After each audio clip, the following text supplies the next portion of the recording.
Ya Rasulullah salamun alaik ya Rafi'a syani wa daraji. Berjuang dengan bersukarela fi sabilillah mempunyai kelebihan yang besar. Bersabda Rasulullah sallallahu alaihi wasallam, sukarela sukarela taat patuh kepada pemerintah, taat patuh kepada panglima, taat patuh Sebelum itu kita sebutkan dulu sedikit gambaran. Sebab zaman kita ni, kalau kita sebut perang Uhud, perang Badar, itu sudah berlalulah. Kita tengok macam mana sahabat-sahabat mereka berjuang bersama Rasulullah, macam mana kesanggupan mereka, macam mana pula orang-orang munafikin cuba nak mengelirukan mereka. Zaman yang kita akan hadapi, tak tahulah kita jumpa tak jumpa. Kalau jumpa mesti ada siap sedianya, iaitu zaman diambang Mahdi. Zaman Mahdi, siapa hidup zaman Mahdi nanti semua, dia akan berlaku perang besarnya. Beberapa kali perang besar. Satu perang besar yang lantaran perang besar itu Mahdi keluar. Ketika perang besar tu, pusingan kali itu, umat-umat mukminin teruk kena. Teruk sampai teruk sekali, begitu sangat teruk sekali, tidak ada pembelaan langsung. Tidak ada pembelaan langsung. Barulah Allah Ta'ala keluarkan Sayyidina Imam Mahdi. Dan bila Imam Mahdi keluar, dapat selamat. Imam Mahdi, dia tidak ada perlukan tentera yang besar. Pasal dia bukan nak takluk negeri orang. Imam Mahdi tak perlukan alat-alat senjata yang canggih-canggih. Cukup segala senjata orang yang canggih semua, tak makan dia. Cukup. Mereka hampir saja ditelan bumi. Maka Sayyidina Mahdi tak ada persiapan ketenteraan apa langsung. Hanya persiapan dia iman dan bantuan daripada Allah Ta'ala. Pada ketika itu dah gerak pakai karamah, gerak pakai mukjizat Nabi Isa apabila turun nanti. Maka zaman Mahdi dapat pembelaan umat Islam. Tapi keadaan payah dan susah. Dan pada zaman itu bukan semuanya pergi perang dengan Sayyidina Imam Mahdi. Wahai sekalian yang masih hidup pada zaman itu apa saja diarah olehnya ikut. Yang ada mari berjuang dengan saya. Yang ada pantau. Yang ada duduk di rumah saja berdoa. Yang ada suruh sembunyi dekat syaib-syaib di celah-celah pergunungan, begitu. Pokoknya taat. Bukan semua angkat senjata dengan Imam Al-Mahdi. Taulah dia atur strategi untuk pasukan penyelamatnya itu, Baik, kemudian daripada itu orang-orang yang tak setia dengan Rasulullah, tidak jujur dengan Rasulullah, tidak patuh dengan Allah akan gelisah di bawah Mahdi. Sebab Mahdi dia by law, by the book, ikut syariat, hitam-hitam, putih-putih, boleh-boleh, tak boleh. Dan kalau kita nak bermuka-muka dengan dia, nak apa-apa semua, tak laku. Walaupun Tuan Imam Mahdi dulu saya begini, tahu saya begini, saya mengajar di sini semua. Kalau kita tak jujur, dia tak ambil kita, tiba kecil hati. Imam Mahdi tak umpamakan aku. Allah. Imam Mahdi tak umpamakan aku. Kata kita tawar hati, paling hati nanti paling tadah. Na'udzubillah di pihak hamba-hamba Allah yang derhaka pulaknya gelisah. Dia tengok Mahdi makin kuat. Berapa banyak negeri-negeri yang dapat diselamatkannya, umat Islam dapat diselamatkannya. Maka pihak mereka gembling tenaga. Dan Allah Ta'ala setuju pula. Mereka diistidraj oleh Allah Ta'ala. Pihak Mahdi lapar kemarau, pihak mereka banyak makan dan mewah dan selesa. Berapa banyak yang dah dendam saja, dah mula tak selesa di bawah Mahdi. Satu keluar. Kemudian apabila datang ketua mereka dapat pembelaan.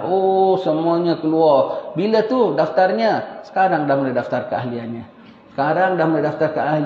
Yang tak sanggup lapar, tak sanggup dahaga, tak sanggup sempit, tak sanggup susah semua. Hati-hatilah. Nanti satu hari anda akan diuji dengan sempit dan lapar dan dahaga dan payah dan susah. Boleh bertahan ke? Kalau sekarang ini sudah tak tahan, apalagi pada ketika itu nanti, mohon ditetapkan iman oleh Allah Subhanahu Wa Taala. Allah istidrajkan mereka dengan diturunkan pemimpin mereka, diterbitkan, iaitu siapa? Yang dipesan oleh para Nabi dan Rasul dari zaman-zaman, iaitu Dajjal. Tewas Imam Mahdi punya grup. Makin sedikit lagi, ramai yang keluar ikut dia. Dalam yang attack dia ramai, yang keluar berpaling tadah pun ramai juga. Lepas itu kita tengok setengah alim-alim ulama, dia punya yang ditackle masyarakat semua tu. Bukan semua orang-orang tuan-tuan guru, kiai-kiai semua tahu. Yang ada kita tengok setengah habib-habib, orang-orang awam macam kita ni pun dia ambil berat. Budak-budak muda yang duduk-duduk kat simpang-simpang tu dikumpulkan.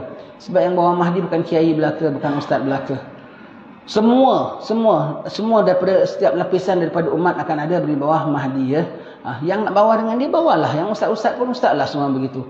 Tapi tidak sedikit juga yang bergelar ustaz akan berpaling tanah daripada Mahdi. Maka semua yang di bawah Mahdi itu daripada setiap lapisan masyarakat ada di bawah dia. Begitu ya. Kemudian apabila keluar Dajjal, sedikitlah kumpulan Imam Mahdi. Sampai umat Islam semua dihala ke Dimashq, ke Damsyik sana. Kemudian di sana dah dikepung umat Islam, sampailah janji Allah. Diturunkan Nabi Isa AS. Perang lagi, sebesar-besar perang. Sebesar-besar perang. Jadi bermakna umat Islam sedang menghadapi, kita sedang diambang beberapa perang besar. Perang sebelum keluarnya Mahdi, perang ketika dalam Mahdi nak menyelamatkan umat Islam, perang apabila mereka sudah tak tahan dan mereka nak kerjakan Mahdi, perang apabila turun Nabi Isa AS. Umat Islam pasti menang. Yang beriman pada Allah Ta'ala pasti menang. Itu dia punya keputusannya. Tetapi kita ni dalam pihak mana? Umat Islam pasti menang. Kita di pihak mana? Islam pasti menang. Mukmin pasti menang. Confirm. Kita di pihak mana?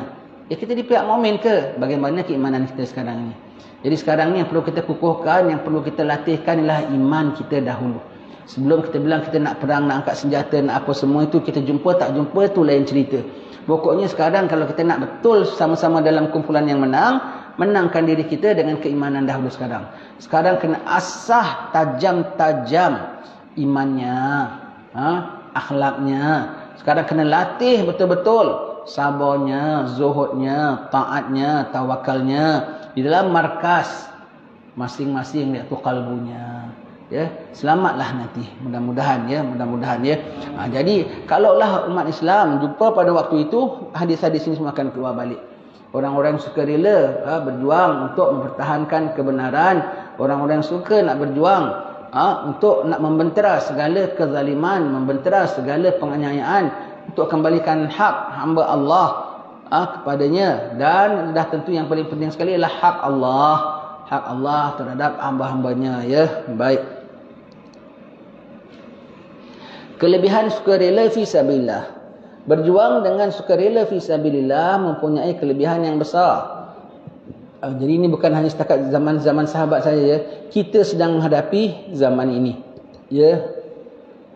Dan berjuang itu kita katakan tadi bukan semuanya angkat senjata. Hatta semuanya akan namanya tentera Mahdi. Walau kau hanya tukang duduk tanam jagung saja. Walau kau hanya duduk kasih makan kucing saja. Semuanya itu tentera Mahdi. Kenapa semua siap siaga? Semuanya namanya apa tentera Mahdi ya. Ribatu yaumin fi sabilillah afdalu min alfi yaumin fi ma siwahu minal manazil. Artinya bersukarela sehari fi sabilillah adalah lebih utama dari 1000 hari berbakti di tempat lain. Berbakti di tempat lain 1000 hari sabilillah, 1 hari dapat 1000 hari. Begitu istimewa digandakan Allah Ta'ala 1000 hari ya, 1000 hari. Salawat salam tetap padamu, engkaulah sang Nabi penyejuk hatiku. Betapa hasrat ingin bertemu kami semua.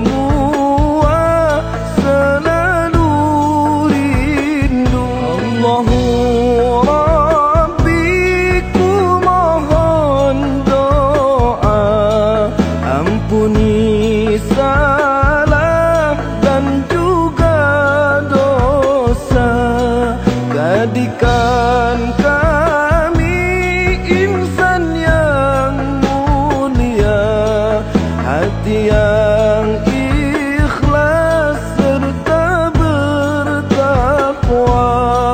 Kumpulkan kami dan keluarga bersama